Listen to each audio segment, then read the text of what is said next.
So my next game is a pretty big one for me, which is the Tsukihime remake. Yes, Tsukihime. Yep.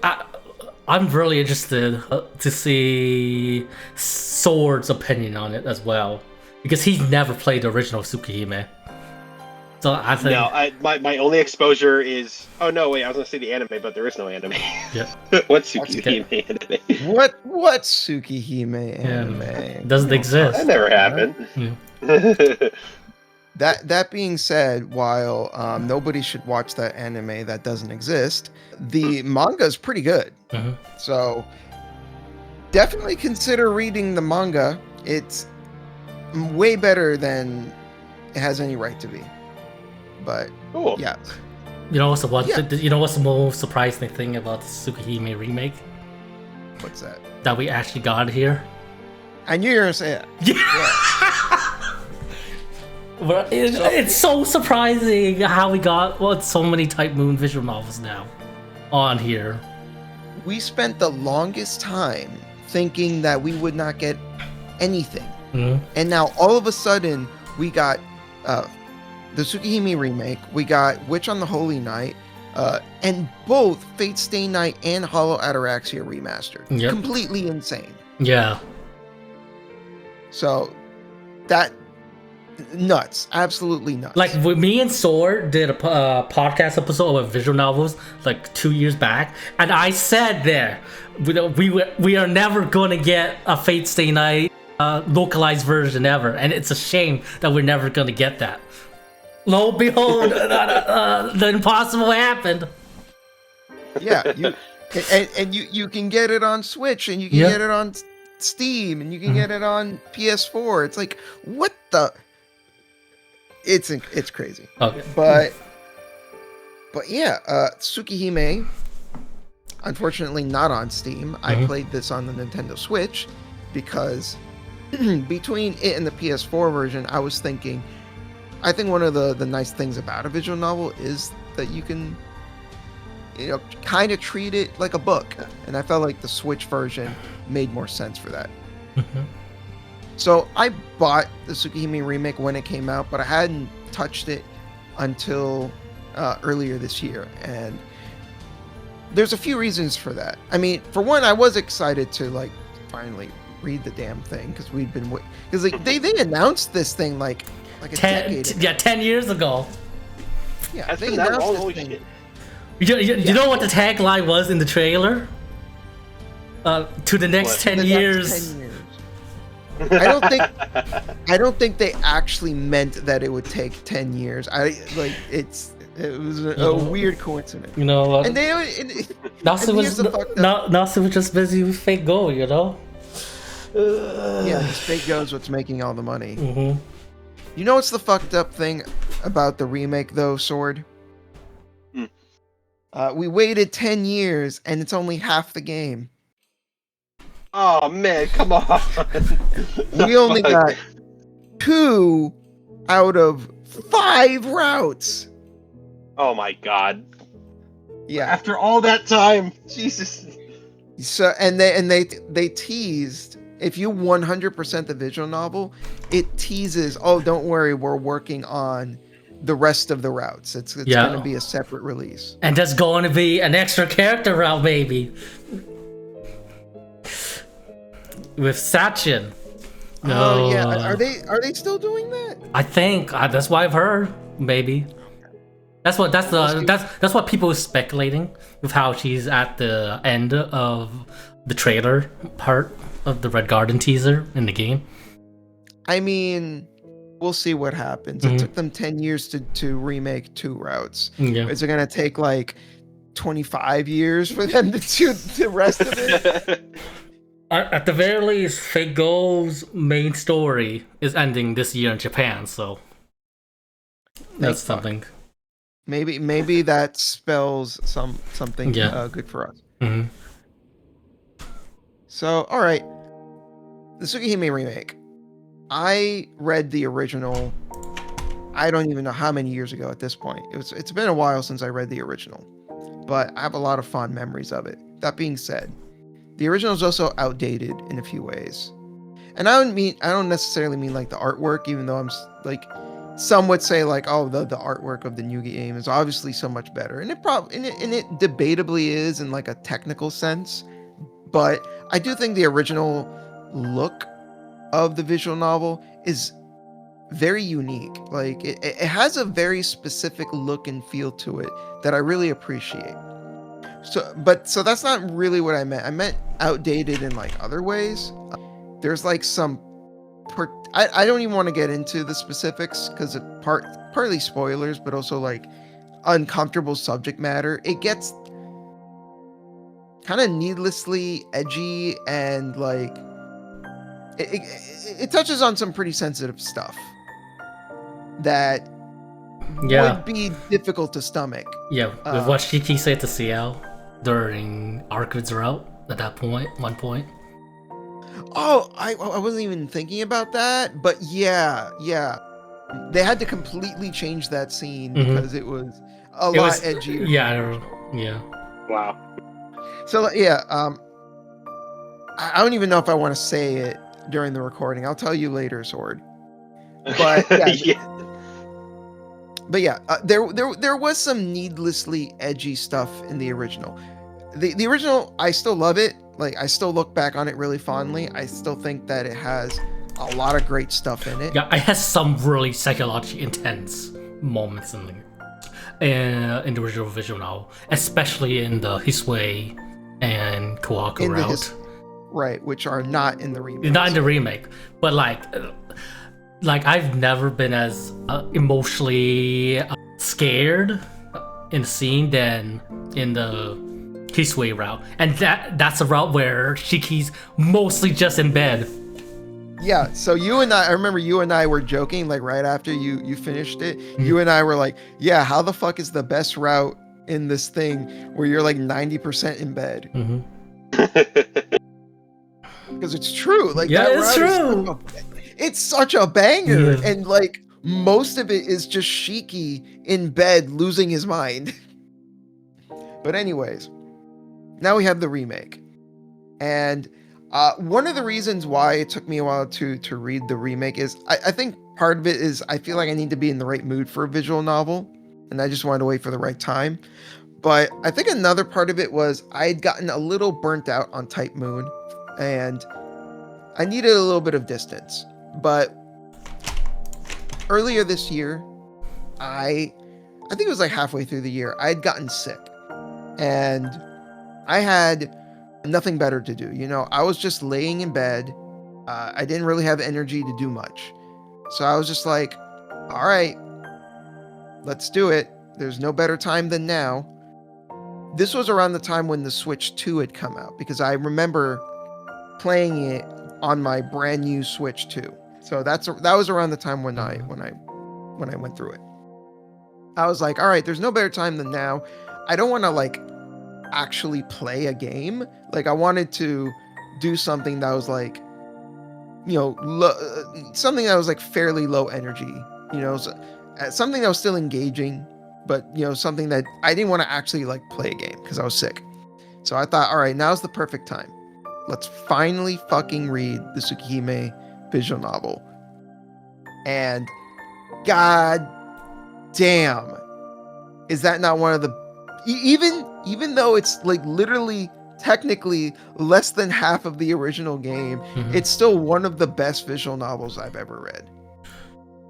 Wow. Like, it is absolutely phenomenal. I think it cleans up a lot of the, like I said, some of the outdated stuff from the original. But more than just doing that, like, this isn't simply a one-to-one recreation of the original with new art and new music. I would say, like, so this has two routes, the Arcade route and the CL route. And I would say that the Arcade route was actually, for the most part, pretty faithful to the original. The most like difference between the first route is that some of the new characters. Yeah, some of the new characters. Volve is that was the biggest change. Yeah. So in the original, Shiki and Arcwade fight this vampire named Nero Chaos. And he has a really gnarly design where he's this vampire that has like a bunch of creatures living inside of him, and he can like send them out as these like demonic familiars that do his bidding. You know what I find really funny about Nero and Volve? Like, Nero stands out when he came out because he dressed very normally for being a vampire, one of the dead apostle ancestors.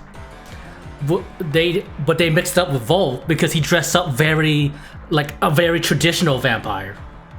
Yeah, they switched it around. Yeah, because like most modern vampires dress like how normal people do usually in the Type Moon universe. So with Volve being dressed like he does, I think it also gives the same feeling as if you were playing the visual novel, the Tsukihime visual novel back then. At least that's what I think, with regard to the design. Yeah, they went for like kind of like an inversion. In the original, it's Nero Chaos, and in the remake, it's now Volve. And while Nero Chaos had, like I said, he had like his, I think it was super edgy, like 666. Yeah, 666 beasts within him. Yeah, beasts within him. Volve, on the other hand, he comes across as a bit classier, and his abilities are really interesting. At first, he seems like, oh, okay, he's a vampire that has control of fire. And I'm not going to spoil it, but that's not all there is to it. There's actually a lot more to his abilities than that. And it's pretty interesting. And it leads to a wildly different fight scene. Yeah, like I said before last year that the power scaling is a lot higher in the Tsukihime remake, and I think you certainly feel it very much so in the Volve fight. Yeah, I agree. The power, like, that was one of the things I did like about the original, is that even though there were characters that had like some pretty over the top abilities, it still managed to feel like fairly grounded for the most part. And the remake, I guess, wanted to kind of expand on that. I guess now that they have a far bigger budget, they have a lot more time. 10 fucking years. They were able to like create like a much more like insane fight. Yeah, but despite it being a much more insane fight, I still feel like they were still able to retain that sense of desperation you had in the original still, which is great.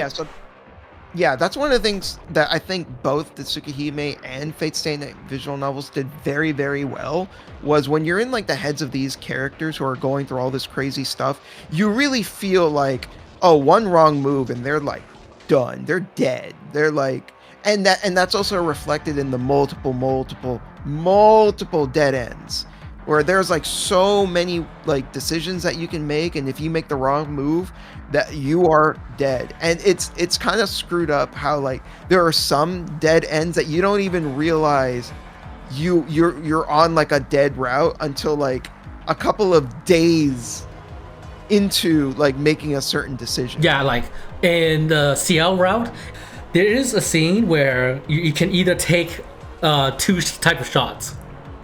Take the standard shot or take the shot that's really sketchy.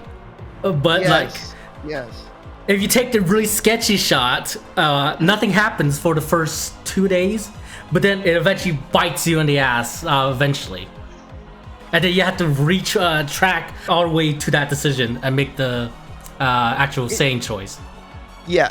Now, to be fair, like, the game makes it pretty obvious, like, which is the right decision, which is the wrong decision. So, like, if you didn't save beforehand, that's kind of on you. Like, the game made it pretty clear, like, this is the normal thing to do the normal thing, right? But yeah. So yeah, like the Arcwade route, I remember it being pretty close to the original. That being said, I don't know what exactly specifically was different in the remake, but it hit me so much harder in the remake than it did when I played the original. I don't know if it was because of the more sophisticated artwork, or the fact that the game didn't have to like reuse the same 8 tracks over and over. This game actually has like this game has an impressive amount of soundtrack, and I think most of it hit it out of the park. Oh yeah, the new tracks are so good. There's so much music. They remixed some of the old tracks, and the remixes are great. Like, there is so much music, and it's all so good. But like, I want to say like Nasu also just improved as a writer. Like, I think it's been like 20 years. Yeah, I think what really like nails it for me to writing was Shiki's first meeting of Arkwid. I think. Yeah. So the first meeting with Arkwade is so good in the remake. It was good in the original, but like, I think the remake really showcases just how much Nasu has improved, because the way that it's done in the remake, I actually went out of my way to just show that in isolation to some people, just to be like, you need to see this. And I gave them the necessary details they needed just to like understand what's going on. And each of them came away with, oh my God, what the fuck was that? Like, that was intense. That was crazy. What did I just experience? Like, I remember showing it to my cousin, and they were like rattled by it. Like, what is wrong with Shiki? Why is he thinking like this?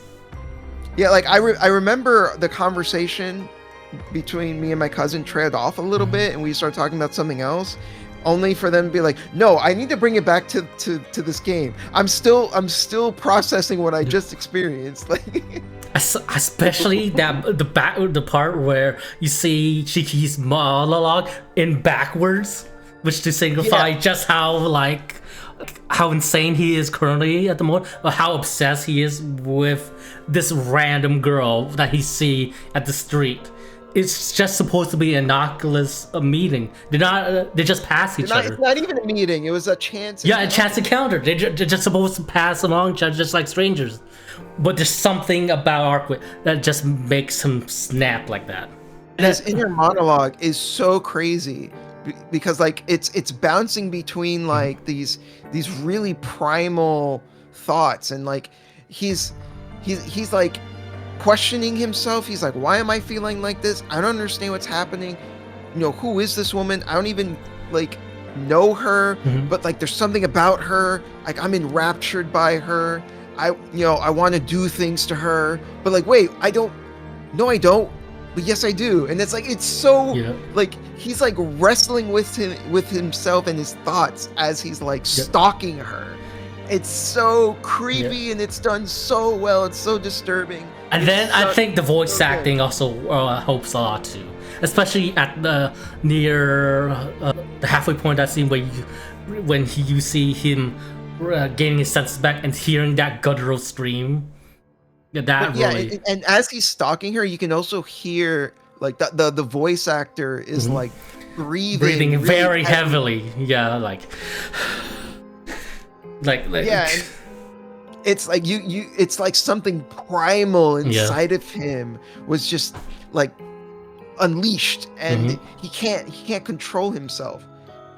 It's such an amazing moment. It's one of my favorite moments I've ever experienced in a visual novel. It's so strong. That scene is one of the scenes I like seeing streamers go through. They are playing for the Tsukihime remake, because I just want to see what their reaction is to Shiki and Arkwid's first meeting. I can imagine most people are just shaken after that. They're just like, what did I just go through? What is wrong with my dude Shiki? But when I was saying that like this route hit me a lot harder compared to the original, I was actually talking more about emotional it made me, particularly towards the end, and because of the relationship between Arkwade and Shiki. So they have a romantic relationship, right? Like Shiki and Arkwade fall in love, And the romance this time around, like, I used to be clear, still enjoyed the romance, in the original. But like there was something about how it played out in the remake that pulled me in way more. And it, again, I don't want to spoil anything, but like it really felt like a guttural punch to the gut, like some of the stuff that happens towards the end of this route, like, and it made me a mess. Like I couldn't handle how emotional it made me. It was waterworks. It was bad. Mm-hmm. which didn't help because I was sick, but But then after I finished the Arcway route, it unlocks the CL route.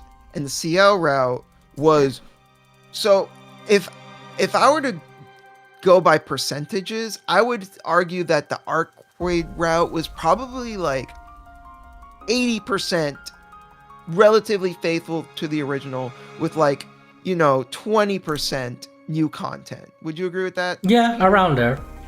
I would say it's the complete inverse for the CL route. It's like 20% of it I can remember it being like similar faithful, to the but original. most of it felt new.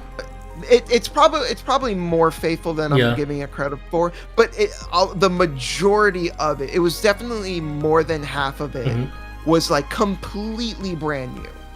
Like I said before, that the Sierra and the original felt like the weakest route to me. Yes, in 100%. The Tsukihime remake version of Ciel's route, I think is like either the best route in this game, or it's like it's up there with Arcwid's route. It's like it's as strong, which is saying something. Yeah, it goes extremely hard. And it's hard to talk about because I don't want to spoil anything.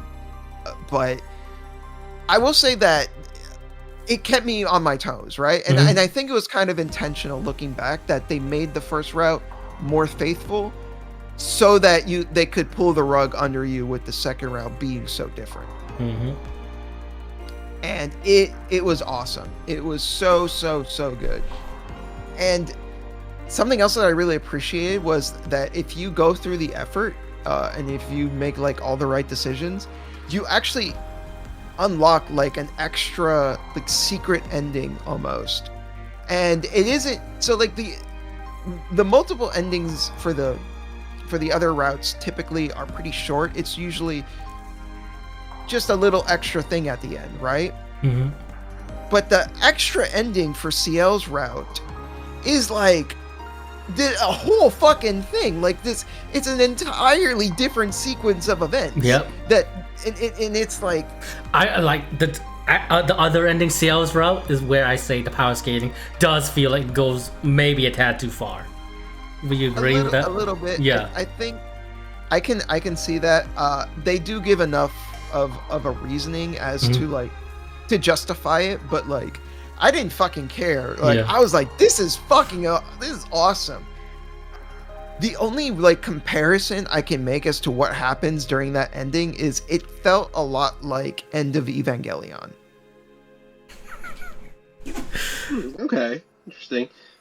And when I say End of Evangelion, I'm specifically referring to the movie End of Evangelion. Okay. Yeah, I didn't mean like the end of the series, like the movie which acts as the ending. Anyways, because like shit goes fucking insane in that movie, and some of the stuff that happens in this ending is like reminiscent of that. And man, going on CL's route makes you feel like so bad for Arcwade, because in Arcwade's route, CL is hardly in it, right? And when she does pop up, she plays a more supporting role. Yeah. In the CL route, it's not like that. In the CL route, Shiki has basically fallen in love with both of them, which you can imagine makes things very complicated. Yeah, to say the least. which makes things really intriguing. And yeah, I don't know. I can't say too much more. I don't want to reveal that much, but all I can say is that, my final thoughts is that I feel like this visual novel rekindled my love for Type Moon. It was that good. Not to say I was ever at the point where I was like, oh, Type Moon sucks or anything like that.